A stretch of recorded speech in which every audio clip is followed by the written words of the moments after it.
میرے جرنیل نے صرف ملک کی سیکیورٹی کا سوچا تھا، جو کچھ ہوا وہ غلط تھا اور اگلوں نے اسے غلط پرسیو کیا کہ یہ پتہ نہیں ادھر احتجاج کرنے آگے ہمارے سر پہ۔ آپ اس نقطے کو سمجھیں، ریاست کو تسلیم کرتے ہوئے ریاست سے اپنا حق مانگنے آئے۔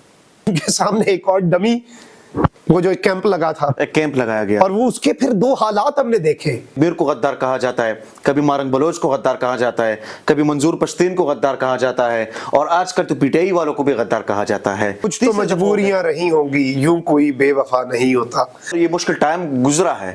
آپ نے پچھلے 2 مہینے پہلے جو ہے ایک ایونٹ شاید دیکھا ہوگا پاکستان میں کہ اسلام آباد پریس کلب کے باہر جو ہے بلوچ خواتین آئی تھی اور مارنگ بلوچ اور یہ سارے لوگ آئے تھے۔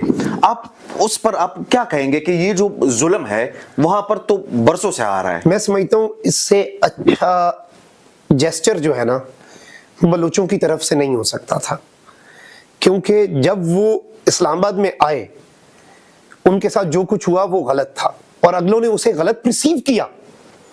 انہیں لگ رہا ہوگا کہ یہ پتہ نہیں ادھر احتجاج کرنے آگے ہمارے سر پہ۔ آپ اس نقطے کو سمجھیں کہ وہ آج بھی ریاست کو تسلیم کرتے ہوئے ریاست سے اپنا حق مانگنے آئے۔ This is the point۔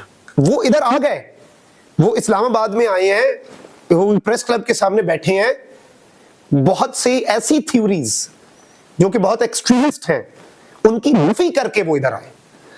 وہ صحیح ہیں، غلط ہیں، ان کے کچھ بیانات کے اوپر اعتراض، ان کی لسٹ کے اندر کچھ لوگ جو ہیں وہ ادھر ادھر ہو گئے، اس پہ اعتراض، ہر چیز کو بھول جائیں۔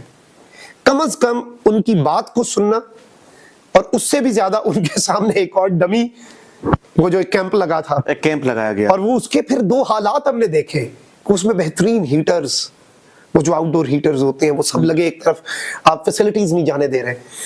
اس سے اچھا موقع نہیں تھا کہ جب وہ ادھر آئے، ریاست کو تسلیم کر کے آئے، وفاق کو تسلیم کر کے آئے، اسلام آباد کو کیپٹل تسلیم کر کے آئے کہ ہمارے دکھوں کا مداوا اسی شہر سے ہوگا۔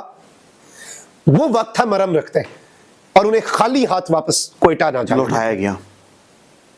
اس کے بعد جو ہے میری بھی بات ہوئی تھی مرتضیٰ سولنگی صاحب سے، ان سے میں نے پھر انٹرویو بھی کیا۔ اس کے بعد انہوں نے کہا کہ میرا بیہیویئر جو ہے وہ تو ٹھیک تھا۔ میں نے کہا کیسے ٹھیک تھا، جو سارا کچھ تو آپ کے سامنے تھا، آپ لوگ جب وہاں پر گئے بھی تو ان کے ساتھ آپ لوگ بھی شاید ان مائنڈ سیٹ سے نہیں گئے تھے کہ ہم مذاکرات کریں گے۔ انوراگ کاکڑ صاحب کا سارا کچھ جو ہے آپ کے سامنے ہے، 2 دفعہ جو ہے اختر کیانی صاحب نے ان کو اپنے عدالت میں بلایا، وہ نہیں گئے۔ کچھ تو مجبوریاں رہی ہوں گی، یوں کوئی بے وفا نہیں ہوتا۔ تو اب آپ نگرانوں سے اگر ہم امید رکھتے ہیں کہ وہ ان کے لیے کچھ کرتے، وہ اپنے لیے کچھ نہیں کر سکتے۔ شہباز شریف ادھر آئی جی نہیں لگا سکتے اسلام آباد کا۔ شاہب بھائی مجھے بتائیے گا کہ پاکستان کے کتنے صحافی اس وقت جو ہے وہ باہر کے ممالک میں ہیں؟ آپ کے تو رابطے ہیں ان سب کے ساتھ۔ جو میجورٹی ہے، صابر شاکر صاحب باہر ہیں، محیط پیرزادہ صاحب باہر ہیں، اور وجاہت سعید باہر ہیں، اور ان کے علاوہ اور بھی بہت سے جرنلسٹ ہیں ہمارے۔ کس کی باری ہے واپس آنے کی؟ I don't think، دیکھیں میں نے تو رسک لے کے اللہ کا نام لے کے آ گیا واپس، although there were a few things جو ابھی میں on the record نہیں لا رہا، but I was very close to being picked up۔ تو میں تو اللہ کا نام لے کے واپس آ گیا۔ میں یہ سوچ کے آیا، ویسے میں آپ کو یہ بھی بتا دوں کہ یہاں پہ جو ہوا میرے سے باہر سے بہتر ہے۔ کچھ بندوں کا ہوتا ہے نا پاکستان ذرا، تو وہ بلکہ عمران ریاض بھائی نے ایک بڑی خوبصورت بات کی، کہتے ہیں اللہ کا شکر ہے مجھے انہوں نے باہر نہیں جانے دیا، جو باہر گئے ہیں وہ واپس نہیں آ پا رہے ہیں، میں پھر واپس نہ آ پاتا۔ تو ہو سکتا ہے وہ بھی آ جائے، اللہ کرے سب واپس آئیں، یہ ان سب کا ملک ہے، اور اپنی مٹی کا گناہ گار نہیں ہو سکتا، تلخ ہو سکتا ہوں، غدار نہیں ہو سکتا۔ میں آج بھی ادارے کی امپورٹنس پہ بات کرتا ہوں، اور وہ لوگ بھی کرتے ہیں، اور عمران خان بھی کرتا ہے۔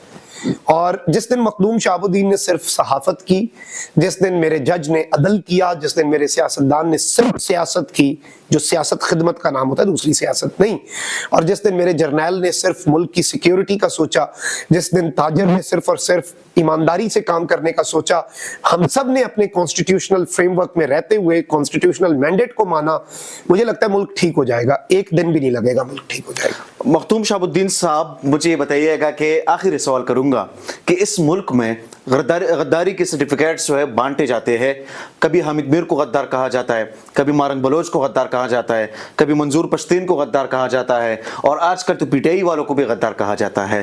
یہ جو سرٹیفکیٹس ہیں کیا یہ ختم ہونے چاہیے؟ دیکھیں حب الوطنی کا سرٹیفکیٹ یا غداری کا سرٹیفکیٹ آئی تھنک بند ہو جانا چاہیے۔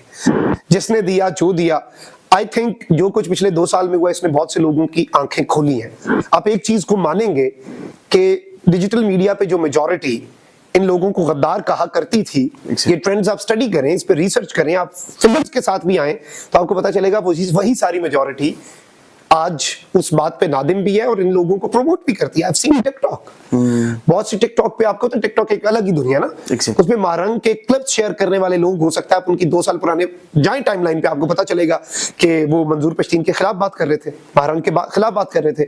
تو ایک شفٹ تو آیا اور میں یہ سمجھتا ہوں کہ قانون موجود ہے, قانون کے مطابق مہرنگ بلوچ کو سزا بنتی ہے اسے دیں, منظور پشتین کو بنتی ہے اسے دیں, مخدوم شہاب الدین کو بنتی ہے اسے دیں. ایک تو ماورائے قانون ماورائے عدالت کچھ نہ ہو اس ملک میں, سب ٹھیک ہو جائے گا اور اتنی کوئی بڑی بات نہیں ہے. کسی نے کچھ غلط کیا ہے عدالت میں ثابت کریں, پوری دنیا میں ایسے ہی نظام چلتا ہے. بس عدالتوں سے ابھی جو عدالتوں کا چل رہا ہے اللہ کرے اس میں بھی کچھ ہمیں نکلے, ورنہ لیاقت چٹھا ہی نہ بن جائیں یہ 6 جج. لیکن دیکھیں چیزیں بڑی خراب بھی ہیں, لیکن there is always a silver lining. یہ جو 6 ججز کا جو خط ہے آپ کو کیا لگتا ہے یہ پاکستان میں کوئی چینج لے کر آ جائے گا؟ دیکھیں چینج نہیں آئے گا, لیکن نا ہلکی ہلکی ضرب لگ رہی ہے. اس چیز کو سمجھیں, جن لوگوں کو لگتا ہے 8 فروری کو ان کا ڈراپس آف دی رین جو ہے وہ آ رہی ہے آہستہ آہستہ نا, وہ جیسے ایک پتھر کے اوپر نا ایک ایک بوند بھی پانی گرے نا. اب آپ صرف یہ سمجھ لیں, ایک چیز میں آپ کو بتاؤں گا کہ پروسیس ریورس ہونا شروع ہو گیا ہے.